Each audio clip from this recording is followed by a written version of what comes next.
Tidak ada Tuhan di situ. Tiga pria-pria yang bertemu itu adalah Mikhail, Gabriel, dan Rafael. Iya, Malahim itu malaikat atau bukan? Nah, sementara di dalam perintah lain untuk menyembelih di atas gunung itu perintahnya langsung dari Yehova. Paham nggak? Bukan, pertanyaan.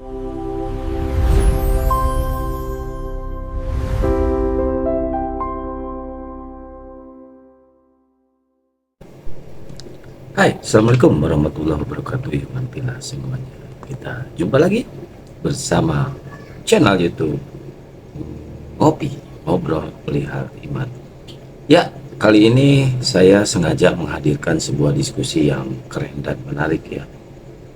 Di sini ada, kalian pasti kenal ya, pasti ingat dengan orang yang namanya Ishak bin Abraham. Dia dari praktisi Judaism ya, Judaism guys. Nah, dia sekarang udah mulai terlibat diskusi lagi, debat lagi ya. Dulu dia coba di Zoom hampir tiap hari ya, diskusi kalau di Zoom ya. Nah, sekarang dia baru muncul lagi dan seperti biasa menghantam oten-oten ya, menghantam debater-debater dari kekristenan. Ini seru banget teman-teman ya, karena si Ishak ini banyak membawakan data-data yang sangat premier ya, yang sangat akurat ya, terutama data dari Torah atau dari Perjanjian Lama. Nah, yang notabene ya, mereka ini guys tidak bisa membaca atau tidak ngerti arti original teksnya dari bahasa Ibrani, yaitu dari Torah ya. Mereka itu taunya dari LAI ya, terjemahan ya. Biasalah kalau umat terjemahan ya seperti itu. Ini menarik sekali, ini keren banget ya teman-teman ya. Tapi sebelum saya putarkan live-nya, jangan lupa bantu di like, comment, subscribe, dan di share ya, biar channel Ngopi ini atau Ngobrol Perihal Iman ini semakin berkembang ke depannya ya. Dan kami akan selalu menyajikan ilmu-ilmu yang sangat luar biasa keren ya. Ini bakal buat kalian semuanya. Biar apa? Biar kita tahu nih, ternyata di ajaran mereka ini seperti ini dan seperti ini ya. Jadi bla bla bla bla bla bla gitu. Pokoknya mah kocak lah ya. Tadi juga saya sempat naik sebentar ya, cuma nggak saya rekam, lupa ya, karena naiknya pakai HP yang ini. Tapi nggak apa-apa ya. Ini juga berilmu banget. Kalian wajib menonton ini, jangan sampai kalian tidak nonton ya, karena akan rugi ya. Oke, selamat menyaksikan. Lain, tapi kemudian dikaitkan dengan Bereshit 17 itu namanya out of context, nggak sesuai dengan naskah. Iya, Kalau mau jadi ngibul harus lebih pinter dong daripada ini. Jadi yang ditemui Abraham itu YHWH atau malah Yahweh?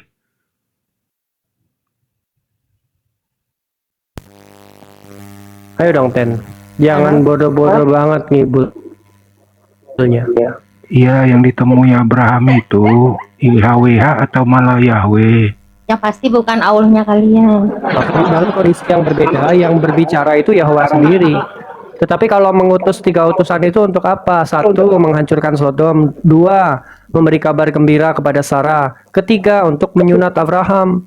Untuk melakukan tugas sepele seperti ini cukup utusan Tuhan. Bukan Tuhan yang harus bicara langsung. Tuhan kalau bicara hanya menyampaikan perintah dan larangan, bukan untuk menampakkan diri. Emang kau pikir Tuhan itu apa menampakkan diri? Ciptaan. Iya, maksudnya yang ditemui Abraham itu YHWH atau bukan? Yang ditemui. Emang yang ditemui seperti apa sosok? Iya, utusannya Kalau- itu. Ya, tetapi kan itu 3 malachim. Itu suaranya nge-lag gitu. 3 Iya, yang utusannya ditemui itu malaikat atau bukan? disebut malachim. Apakah sama dengan malaikat? Kan yang ditemui itu 3 utusan, malam ya. Wah. Apakah sama 3 dengan utusan malaikat? itu diutus utusan. untuk melakukan tugas. Tapi kalau perintah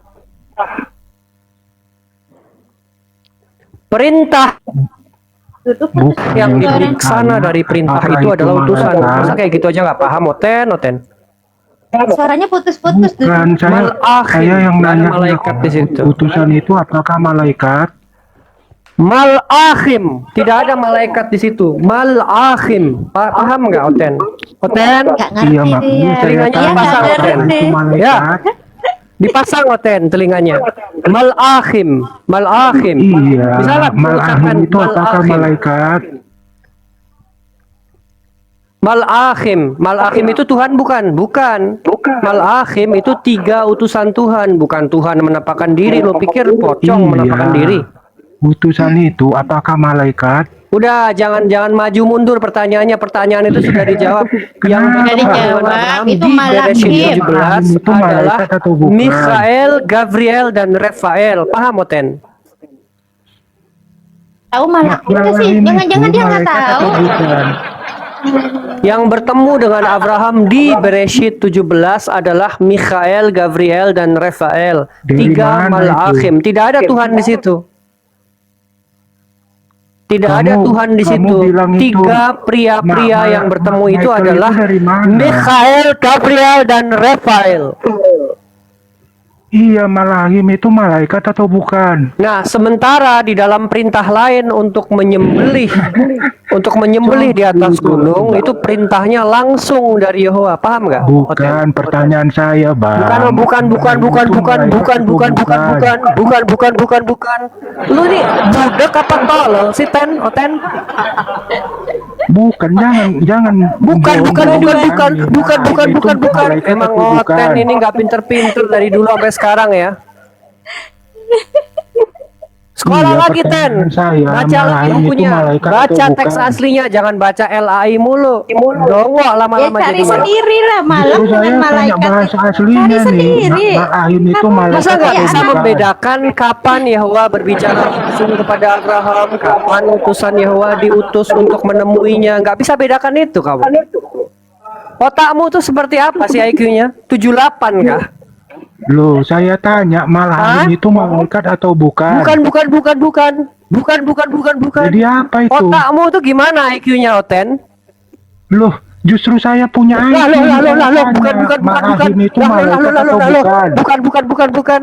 Apa Oten ini? Yang Malahim itu pintar dikit malaikat lah kalau atau bicara di bukan? room ini. Room ini edukasi untuk mencerdaskan orang, bukan untuk Justru membingungkan orang itu seperti ini mau kalian. diedukasi toh. Malahim itu malaikat atau bukan?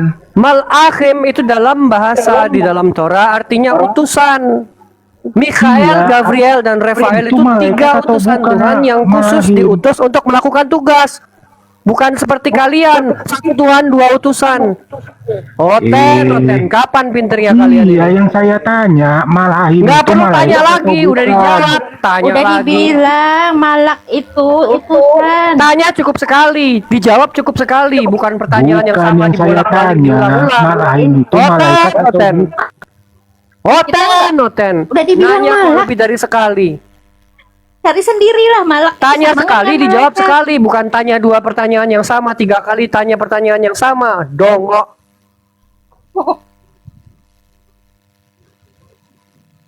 Cari sendirilah malak itu sama nggak dengan malaikat? Kapan Dan Yehova berbicara langsung kepada Abraham? Kapan dia mengutus 3 utusannya untuk melakukan tugas-tugas tertentu? Ada konteksnya di situ. Jangan dipukul rata. Yang saya Pantesan tanya, kalian ini nggak malahim itu pinter-pinter. malaikat atau bukan? Dongok selamanya. Konteks nggak dibaca. Comot-comot ayat, masukin dalam dogma. Apa coba kayak gitu? Kalau kitab kalian, PB kalian comot-comot di luar konteks, terserah. Kalau Torah tidak bisa. Torah tidak bisa didistorsi dengan cara Malahim itu. malaikat atau bukan? Sudah dijawab, Oten. Tidur kau Iya, di bawah malaikat. ya. Tidur. Sana tidur kau di bawah. Wih. Yeshua menjadi Yesus. Apa sebabnya? Kalau kita lihat dari segi narasi, kita nggak bicara benar atau salahnya, tapi kita bicara tekstual. Pada waktu Gabriel mengunjungi Bunda Miriam, mengatakan kamu akan melahirkan seorang putra dan memberi nama Yeshua. Itu kan perkataan dari Gabriel, berarti perintah Tuhan, anggapannya kan seperti itu. Nah, ketika nama Yeshua ini diganti menjadi Yesus, itu penghinaan yang luar biasa besar. Gitu. Karena proper name tidak boleh diganti-ganti. Di dalam proper name itu ada arti, ada makna, kemudian kalau secara spiritual itu ada vibrasi energi di situ. Kalau nama itu dirubah, berarti kesucian atau kesakralan dari nama itu hilang total. Gitu. Jadi kalau Gabriel mengucapkan kamu harus memberi dia nama Yeshua, kemudian orang Kristen merubahnya menjadi Yesus atau Jesus, itu berarti distorsinya terjadi pada orang Kristen itu sendiri. Nah, naskah Yunani itu memiliki dilema seperti itu. Nama Yeshua ditulisnya Yesus, gitu. Yesus, ada yang Yesus, ada yang Yesun, ada yang Yesu, nggak ada S-nya. Jadi yang benar namanya yang mana? Yesus, Yesun, atau Yesu. Nah itu kan bingung tuh. Kalau dalam bahasa Ibrani atau Aramaik itu konsisten. Kalau namanya Yeshua, ya berarti dibaca Yeshua. Gitu. Nggak akan berubah jadi yang lain-lain gitu. Oke, terakhir Kak, nih, saya mau biar disetu ini, terakhir. Habis ini turun ya Kak Putri ya. Begini Sak, di dalam Filipi 1 nomor 18, apakah mungkin dalil ini digunakan sebagai dasar oleh umat Kristen yang ingin mengkristenkan orang sekitar gitu, masyarakat sekitar, seperti contoh kalau di mayoritas Muslim ngambil nama Allah, kalau di Hindu Sang Hyang Widi dan lain sebagainya. Apakah mungkinkah Filipi 1 nomor 18 ini dijadikan dasar oleh umat Kristen gitu? Coba Ya, dibacakan silakan isinya. dijawab. Isak. Coba dibacakan Ya, isinya apa itu? Akan tetapi tidak mengapa, sebab bagaimanapun juga Kristus diberitakan dengan maksud palsu maupun dengan maksud jujur, aku tetap bersuka cita. Itu isinya. Parah, itu melanggar Kurang lebihnya Torah seperti loh itu. Jadi seseorang yang mengaku dulunya sebagai praktisi Torah, kemudian dia berperilaku seperti itu nggak boleh dalam Torah. Ada larangan mengatakan lo ta'ane bere'akha et syakir. Kamu tidak akan menjawab kepada tetanggamu dengan saksi dusta. Jadi kalau kita mau memberitakan sesuatu atau menjawab sesuatu itu harus dengan kebenaran dan kejujuran. Tidak boleh ada dusta sedikit pun. Kalau perkataannya mengandung suatu dusta, berarti itu melanggar ajaran Torah.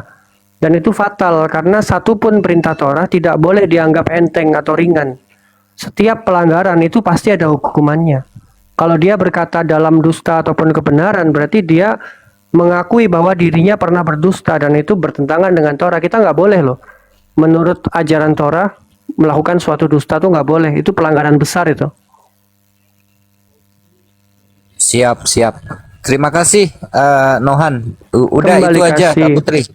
Teman-teman mohon izin turun duluan ya. Terima kasih. Selamat Oke. sore semuanya. Terima kasih Bang Romo. Teman-teman, ini kita sudah di live kan di YouTube ya. Jadi mohon jaga kondusif. Perubahan. Halo? Ya, Oh iya, lanjut. perubahan nama itu Kenapa? karena tiap orang, tiap daerah itu kan kesulitan, kadang-kadang kesulitan bicara atau mengucapkan nama dengan misalnya Salah, Joko Widodo aku mungkin bantah di saat ini juga. Aku udah melihat manuskripnya di dalam Septuaginta. Ada yang menulis ejaan Yesua, dibacanya Yesua. Jadi sebetulnya ejaan itu bisa ditulis dalam bahasa Yunani. Harusnya huruf terakhirnya itu bukan S tapi A. Yesua. Itu bisa. Kenapa harus diganti pakai S? Yesus. Gitu. Nah itu penghinaan, itu nggak boleh. Jadi kesalahannya bukan di pengucapan. Kalau kita berteman dengan orang Yunani kemudian mengatakan Yeshua, mereka bisa kok ngucapin Yeshua. Walaupun penulisannya nggak sempurna. Tulisannya bukan Y tapi Ye. Ye. Yesua. Itu bisa ditulis dalam aksara Yunani. Tetapi kalau diganti Yesus, itu udah problematik. Itu emang unsur kesengajaan. Apa buktinya? Contoh begini. Di Perjanjian Baru Indonesia, LAI, itu ada nama Yakobus. Atau di dalam versi Yunaninya ditulisnya Yakobos. Tapi kalau kita lihat di Septuaginta, nggak ada Yakobos, adanya Yakob. Nggak ada osnya di belakangnya. Nggak ada os di belakangnya. Jadi Yakob tetap tulis Yakob gitu. Nah, berarti yang salah siapa? Yang salah adalah penerjemah, terutama di Indonesia ataupun di Amerika. Itu salah menulis namanya. Karena tidak bersumber kepada original source sesuai dengan tradisi dan histori yang berlaku. Walah, jadi memang penulisannya itu enggak apa namanya? Enggak pakai sumbernya dia dari sumber misalnya dari step apa tadi Kak? Step tua agenda. Harusnya menggunakan tradisi dan histori. Gini loh, kita bandingkan nama Yakob dengan Yakobus di Perjanjian Baru. Itu adalah nama yang sama, nggak ada perbedaannya. Jadi antara Yakob atau Yaakov cucu dari Abraham, Yaakov, kemudian ditulis Yakob di dalam Septuaginta. Nah, nama Yakobus yang ada di Perjanjian Baru itu adalah nama Ibrani yang sama, Yaakov, dengan nama cucunya Abraham. Jadi kalau dibedakan kalau di LAI kan Yakub di Perjanjian Lama, kemudian Yakobus di Perjanjian Baru. Ya, seolah-olah itu dua nama yang berbeda. Orangnya berbeda, tapi namanya tidak berbeda. Dalam budaya Israel namanya sama-sama Yaakov. Yang satu Yaakov cucunya Abraham, yang satu Yaakov yang hidup di zaman Yeshua, beda orang, tapi namanya sama nih. Tapi LAI itu suka beda-bedakan, gitu loh. Nah ini yang nggak boleh sebetulnya. Udang. Terus ada yang menulis namanya Yudas Iskariot. Nggak ada orang Israel namanya Yudas. Yudas itu adalah distorsi dari nama Yehuda. Terus Iskariot itu juga salah, yang benar itu Sekharyuta. Nah, jadi penulisan naskah-naskah Yunani itu banyak errornya, banyak salahnya. Jangankan Perjanjian Baru, Septuaginta aja menulis nama-nama orang banyak yang salah di situ.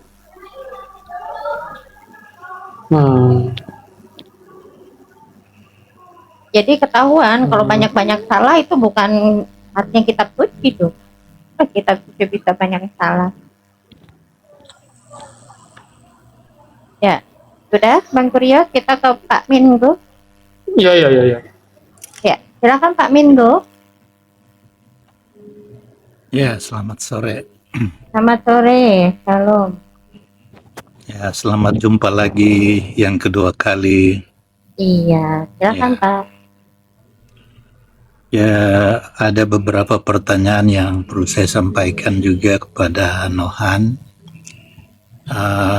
Tapi saya sangat setuju pertama kali itu ya, mengenai penafsiran terjemahan kitab suci yang digunakan oleh umat Kristen saat ini, yang disebut Perjanjian Lama itu, kalau memang itu diterjemahkan dari kitab suci dari agama Yahudi, itu harusnya disesuaikan atau setelah diterjemahkan perlu mendapat tanggapan ya dari rabi-rabi di Yahudi sana, supaya apa yang diterjemahkan itu tidak salah lagi seperti yang dimaksudkan oleh rabi-rabi Yahudi itu. Itu saya sangat setuju. Lalu yang berikut saya mau bertanya, yang pertama itu kalau saya mengikuti room ini, saya melihat bahwa saudara Nohan dan Putri dan teman-teman yang lain mungkin di room ini mempunyai keyakinan Yahudi ya, atau Yudaisme itu. Apakah memang Suara, itu Pak. betul? Jangan melebeli kami dengan sesuatu yang tidak relevan. Ajaran Tuhan itu tidak dikotak-kotakan berdasarkan sekte dan kelompok, tetapi berdasarkan satu Torah, kemudian verifikasinya adalah melakukan atau tidak. Jadi kami tidak suka dilabeli dengan sesuatu yang artificial. Jadi berarti bukan Yahudi ya? Sekali lagi, Yehudim itu artinya adalah penduduk provinsi Yehuda atau dari kerajaan Yehuda. Sebutan Provinsi Yehudim itu penduduk. muncul dalam histori atau sejarah itu sebagai penduduk kerajaan Yehuda. Ketika Raja Daud memerintah di kerajaan Yehuda, maka penduduknya itu disebut Yehudim. Nah, Dengan demikian mereka di sana menggunakan perjanjian lama dan mereka memiliki tradisi Yudaisme begitu ya, begitu. Sekali lagi, sebutan Yudaisme itu apa? Yehudim, penduduk provinsi Yehuda. Itu adalah status kependudukan seseorang. Sebutan Yehudim itu adalah status Oke. kependudukan. Nggak ada kaitannya dengan suatu belief system. Kalau belief system itu namanya Torah. Sinyalnya jelek nih. Segala sesuatu yang dilahirkan oleh manusia itu bukan Tuhan. Tidak pernah menciptakan planet-planet, bintang-bintang, ataupun matahari. Manusia ya baca. manusia. Tuhan ya Tuhan. Yohanes 18 ayat 28. Interpretasi manusia, tafsir manusia, pendapat manusia. Coba bisa bacakan Yohanes 18 Kamu ayat aja yang 28. baca, itu kan kitab Coba. kamu. Ya, Yohanes itu ditulis oleh Yohanes, berarti tulisan dari penulis, berarti itu adalah pendapatnya dia, kepercayaannya dia. Bukan jadi perkataan Yesua itu juga. Jadi Ada kamu nggak tidak Yesua, percaya. Yesua sendiri mengatakan dia Tuhan? Kamu harus filter dong dari perjanjian baru yang kamu miliki itu. Berapa persen perkataan Yesua di dalamnya? Cuma 15 sampai 20%. Selebihnya itu bukan perkataan dia dan bukan ajaran dia. Itu adalah tulisan penulis yang ditambah-tambahkan. Saudara percaya bahwa Yesus itu pernah dibawa ke Pilatus? Pilatus. Raja Pilatus. Pontius Pilatus. Ya. Itu sejarah. Itu sejarah. Yesua dihukum mati oleh Pontius Pilatus itu bagian dari sejarah. Itu Bukan percaya, kejadian- tetapi itu adalah histori. Orang bukan Israel pun kejadian tahu. nyata. Bukan kejadian Maksudnya? nyata itu. Bukan kejadian memang nyata itu. Apanya yang bukan kejadian nyata? Kamu bilang kan Yang sejarah. menulis penyaliban tentang Yesua itu namanya adalah Yosef bar Matityahu. Kamu tidak percaya ke itu hal yang terjadi, yang sungguh-sungguh terjadi? Tentang Nah, apa terus? penyaliban? Penyaliban Yes, itu penyaliban korbannya Yesua. ratusan sampai ribuan orang. Tentang yang terjadi di hadapan Pilatus sama Herodes. Maksudnya Yesua tersalib. Ya. Ya, kalau Maksudnya Yesua kan tersalib ada bukan hanya sejarahnya. Yesua. Orang Israel yang memberontak di zaman era Bar Kokhba tahun 60 Masehi itu juga banyak yang disalib. Iya, Bukan kamu cuma Yesua percaya aja. bahwa Yesus Iya, itu terus disalib. Emang kenapa dengan salib? Di sana Saya percaya adanya peristiwa penyaliban. Korbannya mau lari. ratusan sampai ribuan tar dulu, orang. masalahnya apa dengan salib? Di Saya sana itu mempercayai Yesus sejarah. menyatakan. Iya, terus kenapa dengan salib? Apakah Di salib sana itu Yesus menyatakan Heeh. bahwa dia adalah raja, bukan raja Di mana, dari di mana? dunia. Mana ada dia raja? Kalau dia raja, mana pasukannya? Mana kerajaannya? Kerajaannya di Ada-ada surga. aja. Baca dulu ke Surga, bawah itu. surga itu Kerajaan di dunianya langit. hidup. Ya sudah, biarkan dia jadi raja di langit, tapi dia bukan raja di bumi. Katanya Itu kerajaannya ada di diperhadapkan. langit. Suruh aja Dengar dia balik dulu, ke sana. Bang, supaya kamu itu jangan Kalau sesat. kerajaannya ada di atas langit, suruh dia balik ke kerajaannya di langit. Yang jelas dia bukan raja di bumi. Mengalahkan Kaisar Romawi aja nggak mampu, kok mau ngaku raja? Kamu ini orang apa ini? Hah? Orang apa? Yo. Orang waras, Bang. Yang nggak waras itu adalah yang menuhankan manusia. Yang menuangkan manusia, kau kira Yesus itu manusia? Lah, Ya yang jelas dia dilahirkan itu mengatakan, siapa? akulah putra manusia. Masa kau mau bilang dia anak alien? Jelas di situ dia dari roh Lah, kudus. Jelas di situ dia yang dilahirkan. mengucapkan Disampaikan bahwa kepada dia Maria. anak manusia. Tapi kau pura-pura tidak tahu dan tidak percaya bahwa dia berkata, aku anak manusia. Nah gitu teman-teman, jadi ajaran Judaism dengan ajaran Islam ini hampir mirip ya, walaupun mereka di dalam Al-Quran masih disebut kafir juga ya, kafir. Gini, kemiripannya dari hal ketuhanannya teman-teman. Tuhannya orang Yahudi ya, orang Judaism, orang sana, Hasem, sama kayak Tuhan orang Islam, yaitu Allah Subhanahu Wa Taala. Tidak pernah turun ke dunia menjadi manusia dan mati terkutuk di kayu salib. Satu itu. Tidak pernah. Dan Tuhannya Yahudi dan Tuhannya Islam sama. mengutus para nabi untuk umatnya, yaitu di sana Nabi Musa, di Islam juga sama Nabi Musa. Cuman mereka tidak mengakui Nabi Muhammad. Tetap Mesias itu adanya di Yahudi kalau menurut mereka, entah nunggu siapa. Nah, ini Kristen datang, Kristen tuh, datangkan Kristen membawa ajaran Romawi atau ajaran Yunani yang mempunyai konsep Tuhan mengutus Tuhan, ya, Bapa mengutus Yesus, yang notabene Yesus itu adalah Tuhan itu sendiri.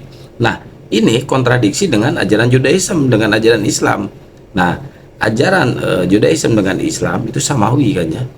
Nah, kalau mereka Romawi, kalian tahu sendiri ya, tidak ada konsep ketuhanan di Islam dan Judaism yang mengajarkan kalau Tuhan itu mengutus Tuhan. Nah, nggak ada kan? Nggak ada. Jadi ilmu dari si Ishak bin Abraham ini sangat bermanfaat buat kita. Jadi kita belajar juga sama, walaupun dia Judaism, tetap kita belajar. Oh, ternyata di ajaran Judaism seperti ini, gitu ya. Nah, mereka disesat-sesatkan atau mereka dikapir-kapirkan oleh si Ishak ini yang Yahudi ini. Karena apa? Karena mereka menolak Tuhan itu satu. Menolak. Harus tiga kata mereka. Walaupun dalam satu hakikat. Nah, ini nih. Ini lucu guys. Oke, buat teman-teman, Masya Allah ya. Terima kasih banyak. Syukron jazakallahu khairan katsiran sudah mendukung channel ini. Semoga channel Ngopi ini dapat rekomendasi dari pihak YouTube ya. Kita akan selalu menyajikan diskusi-diskusi yang luar biasa ya. Tapi jangan lupa bantu di like, comment, subscribe, dan di share ya. Nyalakan tuh loncengnya tuh. Wabillahi taufiq wal hidayah. Wassalamualaikum warahmatullahi wabarakatuh.